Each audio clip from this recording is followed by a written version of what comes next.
ስኬት መሬት ነው እንዴ? መኪና መንዳት ነው እንዴ ስኬት? ቆንጆ ቤት ውስጥ ገንብተ መኖር ነው እንዴ ስኬት? ህንጻ መስራት ነው እንዴ ስኬት? ባለጠግነት ጨርቅና መኪና አይደለም። ባለጠግነት ጫማና ሹመት አይደለም። ባለጠግነት የህይወት ሳክሰስ አይደለም። ባለጠግነት አይደለም። በጌታ ያልሆነ እግዚአብሔር የለም የሚል ሰው ህንጻ ሰርቷል። ይሄ ያላቸው ብዙ ድሆች የሞሉባት ዓለም ናት ይቻላል። እግዚአብሔር ሲያይ የሚያለቅስላቸው ድሆች፣ ወርቅ እየነዱ ግን ድሆች። እዚህ ቤተክርስቲያን ዓለማዊ ስለሆነች እኮ ነው። ደፍኒሽናችን ሁሉ ዓለማዊ ነው። ባለጠጋ ማን ነው ስትለው መኪናው እንትን የሆነ እግዚአብሔር እያለቀሰለት ይሆናል ድሃ ነው ብሎ። እሱ ነው እንዴ ስኬት? ስልጣን ነው እንዴ? ገንዘብ ነው እንዴ?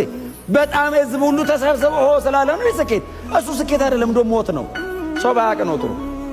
ባለጠግነትና ድህነት በማቴሪያል አይለካም። ስኬት ሰማይ ነው። ስኬት ዘላለም ነው። ስኬት እግዚአብሔር ተሳክቶላል ሲል ነው። እሱን የያዘ ባለጠጋ ነው። ዴፊኒሽናችን እሱ ኢየሱስ ራሱ ወርቅ ነው።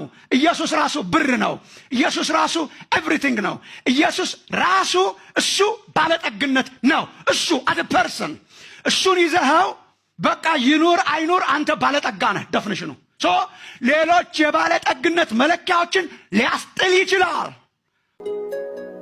ይሄን ወንጌል የተቀበልን የተከተልን በትክክል ክርስቶስ ኢየሱስን እንደዚህ ወንጌል አምነን ተቀብለን የዳንን ከሆነ ከኛ በላይ ሰው የለም።